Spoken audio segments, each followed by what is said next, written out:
So actually, Jeremy's raised some interesting things, but I'm going to take this from quite a different perspective. So as a bit of background, I gave a talk at the e-learning strategy committee probably a month or two ago now.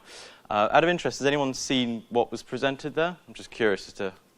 Okay, so there's good, because I got some stuff from there. So for those people who weren't there, this will be new and hopefully interesting. So I'm Thomas Slim. I'm a third-year electrical engineering undergraduate, and hopefully I'm going to take you through what I think is the future of learning beyond the lecture theatre, effectively. So we'll go through, I think, hopefully why you should listen to me. What I think I've observed in terms of having been here for almost 3 years, in terms of the way we learn, and then how I think this fits into the Imperial model of how we educate students. So unlike virtually every other speaker, I'm afraid I'm not a professor. However, I have been here for 3 years, which again is very short in comparison to a lot of people in this room, but it provides a different view. And I spent 2 summers interning in startups in the heart of Tech City over in East London.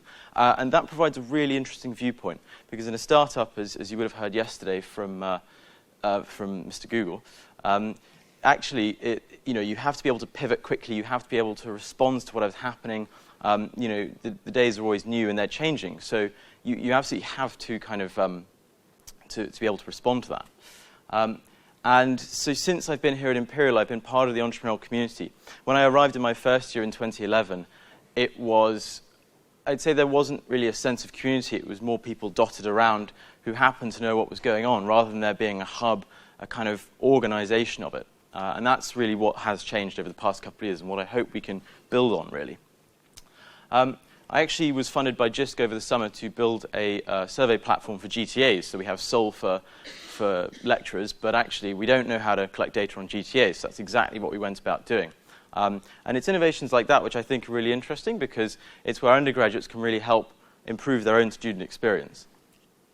And I suppose really this all ties in that actually I quite enjoy kind of watching people and observing what goes on, and hopefully some of those observations will come out today. So this is actually a handout. I'm sorry for the small text. It's handed out to people who take the Managing Organizations course in the business school. And it cites lecturers as an example of rewarding A but expecting B.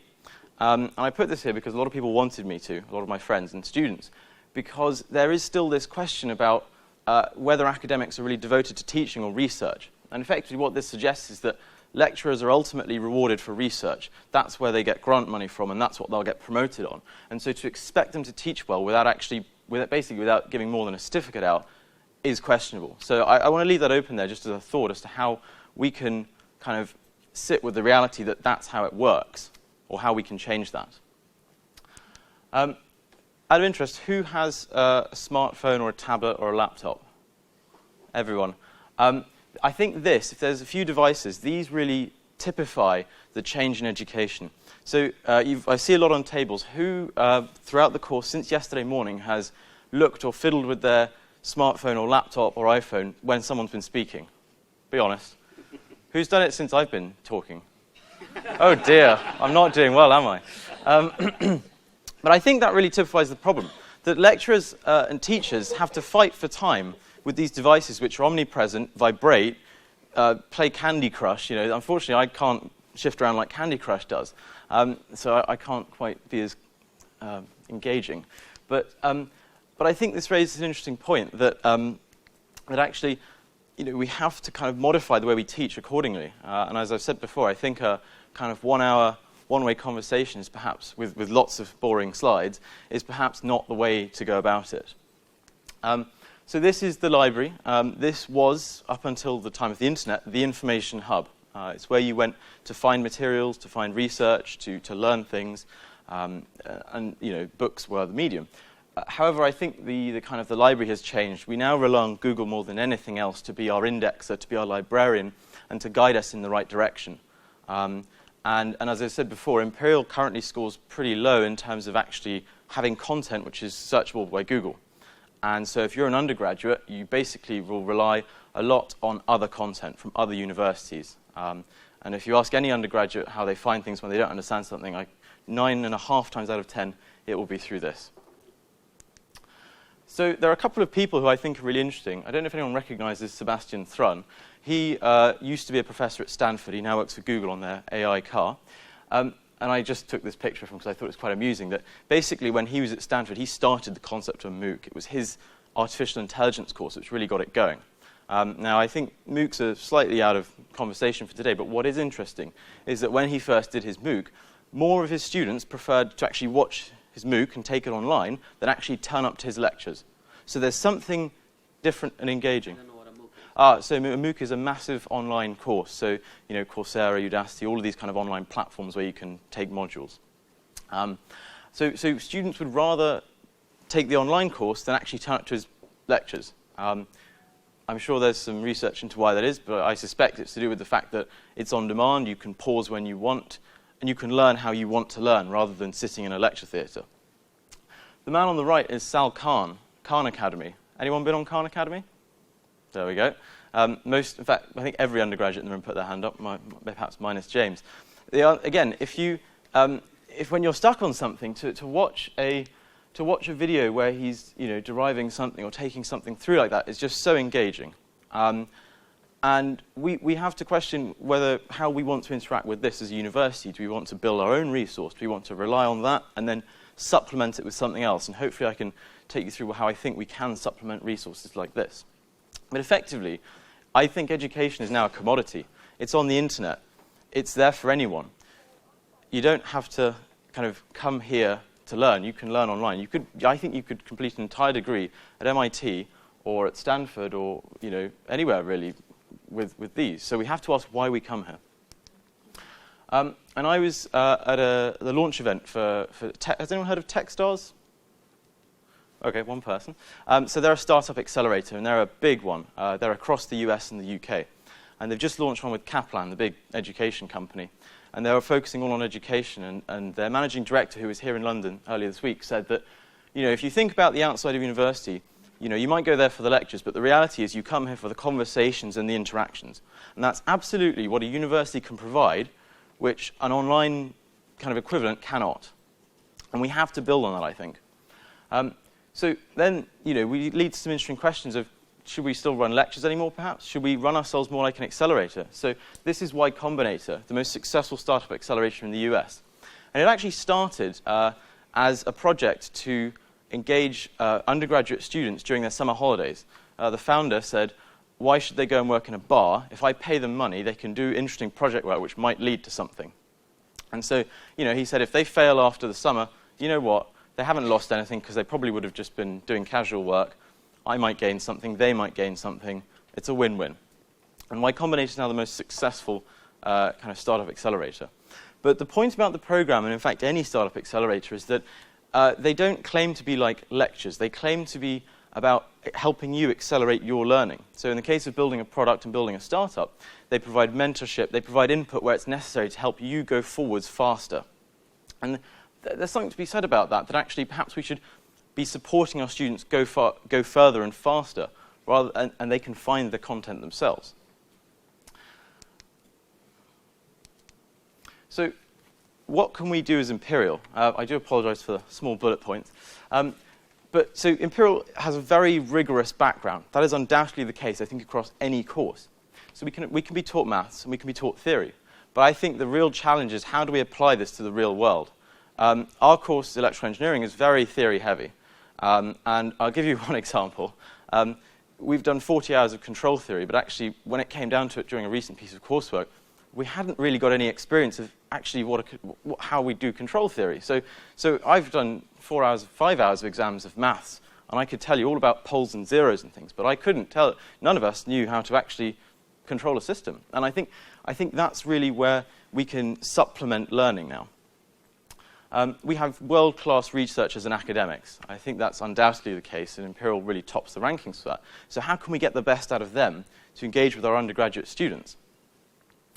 And I think we need to create enthusiasm for academic disciplines. We're here to do a particular course, and as we were talking about employment yesterday, perhaps it is a shame that a lot of people don't stay within their discipline. And I really think that hopefully people would leave their degrees with a passion for whatever subject they chose to do.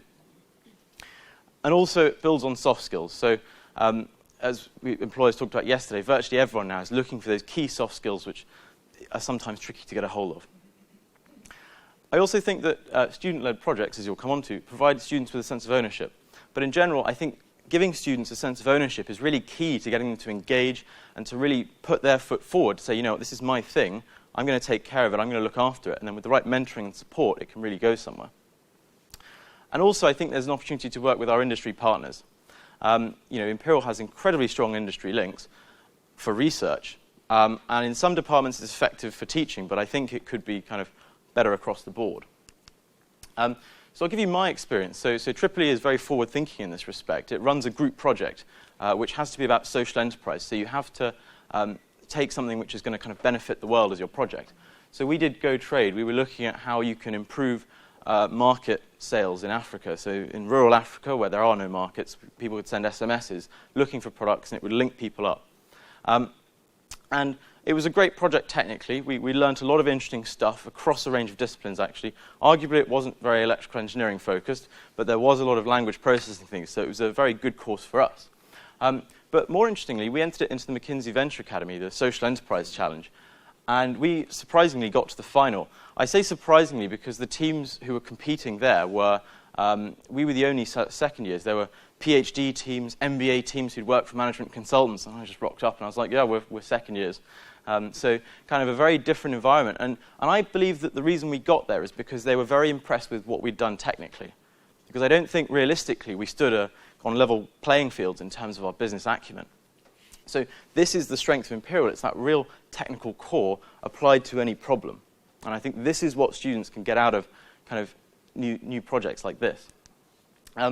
So who's heard of Imperial Create Lab? Oh, excellent. Oh, that's very good. So I've been helping to kind of define their strategy this year and help them figure out where they go. And it, I think, is the answer we've been looking for a little bit of time. It sort of is linking bits of the puzzle together in terms of bringing different parts of the community who are dotted all over the campus and actually bringing them to one place. Now, who came to university or who comes into work every day thinking that they can make an impact and change something for the better? Oh, well, I'm glad some people do. And this is what we were talking about on our table, that when you were 18 and you arrive at university, you come with the thought that whatever degree discipline you do, you can do something which will have a good impact. And I think Create Lab, in a way, typifies that. There's a lot of social enterprise and a lot of people who really, in whatever kind of fashion they want to, will do something to make things for the better. And again, it's about enthusiasm and about keeping people's passions alive, and I think this is a very, very good way of doing it. So we'll come on to the main competition we've held, kind of accelerator we've held over this term. And we now have over 2,000 people on our mailing list and a lot of support and mentoring from people across Tech City. So the kind of broader community in London is very keen to make sure students are kind of well prepared in this sense. So the Venture Catalyst Challenge this year has been really interesting. It's really taken off this year. Over 200 teams entered, and I did a bit of analysis this morning. And over 50% of those teams were doing things which look to me to directly map from their course. So there's no requirement that they do something which is based on what they've learned on their degree, but over 50% did. And I think that's really exciting because, as an academic, something that you've taught them, they've taken away and learned to adapt that to a particular problem they've come across and faced. If I was teaching, I think I'd be pretty excited by that. Also, there's a real mix of students. There are postgraduate teams, undergraduate teams, MSc teams. There are some combinations of students. And I think it's the diversity, both across kind of year groups and also disciplines. We've seen a lot of people from some engineers, some scientists. Teams like that are what makes up the real world. Heaven forbid, I may have to work with medics one day. It's... So I think this kind of cross-disciplinary work is really what's key. And these are the skills which employers and hopefully we want our graduates to be leaving with. So here's one example, Coota. So they are from mechanical engineering. There's 5 of them. And they have designed a flat-pack wind turbine to generate 2 kilowatts of energy, which I'm told is very impressive. I mean, it's nay big in its box. And that's really impressive for a bunch of students from Imperial to have come up with.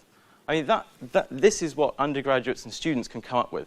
And so I kind of call upon all academics in this room to support projects like this. When they knock on your door for support or when you come across it, give them all you can because this is quite something.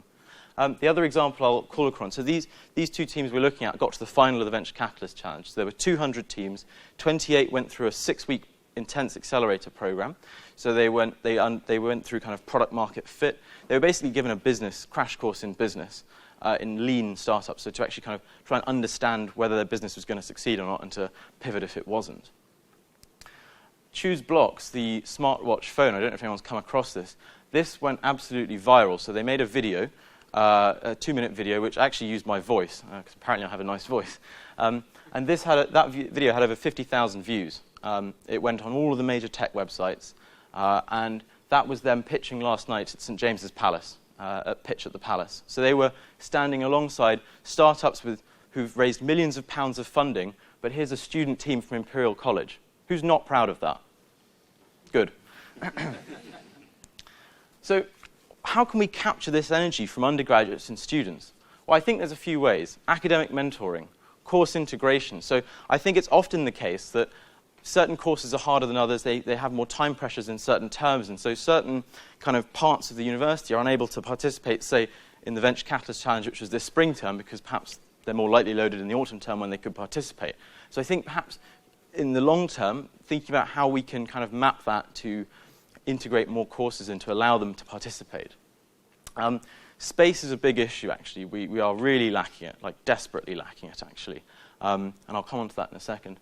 But what I also want to ask is, I know this is 2020 and beyond, but I really think now's the time to use this cohort, of these guys and these guys to ask them, what can we do differently? How could you have gained from Imperial when doing this project? I really would say let's make use of the people we have here now to build on something. So space is really lacking, actually. We have no space on campus, and when you're trying to build a team or work on a product, I'll tell you, that's the one commodity which you really need but can never get. And university is a great place to do this because it's a very safe environment. Ultimately, if you fail, you carry on with your degree. You probably, hopefully, learn a lot in the process. Whereas if you do this as a job and something goes wrong, if you've got a family, then it's a different story. Out of interest, who's heard or been to Google Campus in East London? OK, that's good. It's a very impressive working space. I'd recommend having a visit if you haven't been. The cafe there is not really a cafe. It's just an open-plan office, effectively. You just have to buy a coffee to go there. And it's people, I go there not because I want a coffee, but because I want to be in a room full of people hard at work. And if we can replicate that energy, focused energy, in some space within Imperial, I think that's incredibly exciting for an undergraduate population and postgraduates. And universities have adopted this. The most interesting one is the University of Aalto in Finland. It's 3 universities merged into one, and the university felt that there wasn't enough kind of entrepreneurial activity. So they gifted the Entrepreneur Society a 15,000 square meter warehouse as a startup space. And it's totally run by students. They manage the space, they manage what's in there. And effectively, I think their motto was, even if you don't have anything you're working on, turn up, have a coffee. And it's these kind of collisions which I really think we lack at the moment and which we need to build on. Collisions, people talking to each other, learning from each other is how we interact with each other and how we learn new skills and come up with new ideas. And there are various other labs and spaces across the world you can see here. And a little closer to home, UCL have the Institute of Making. So we can have a space to work and drink coffee, but what about a space to build things? If I'm in electrical engineering, we have labs, but if I want to perhaps build something physical, I can't get into mech eng. I haven't got the right pass. I haven't passed all this red tape. And I think that's something we have to break down. UCL's Institute of Making is so interesting because it kind of permeates across the university. I've heard the idea of a hack space in Imperial, and I think it's key that there's one central space, because that's how collisions happen and people meet and come up with ideas. A friend of mine has been doing his final year project in here because he needs to make 3D printed parts. And across the way, he's met all sorts of interesting PhD students and people doing seemingly different things, but actually, as it turns out, there's a lot of kind of cross talk that they've been having, and they've all learnt from each other. And I think if we had a space like this at Imperial, the opportunities are pretty exciting. So what I'd love for you to take away from this talk today is the way we engage with students is changing. It's no longer perhaps no longer all about the chalk and talk. I think in this research-led institution, the way to do it is to drive forwards with student-led projects and to empower them to do what they want and to support them along the way. I think really that's where the value we can add is. And really, entrepreneurship is the new thing. As we talked about yesterday, employers love it, students love it. And I mean, just imagine when you're taking a tour of students around in 2020 to say, look, here's our hack space, here's our 1,000-meter common working space where all these teams are hard at work building products, which may or may not go somewhere, but they're learning so much along the way. I mean, I think that's the best seller you could possibly have for a university, although I'm a bit biased. So lastly, I'd like you to tell your friends about this. This is a very select group of people who are here because they're passionate about teaching, I hope. And so I think one of the key things is to permeate beyond this room, that we have to get the message out to all academics that this is what we're here for. Here's something very interesting, and you know what, it might well tie into your research. You could probably get a student team doing something very interesting with some of your work, applying it to something. So that's really what I'd like to leave you with. I'd also like to add that in classic student style, this was done 5 minutes beforehand. So I hope it was of a reasonable quality.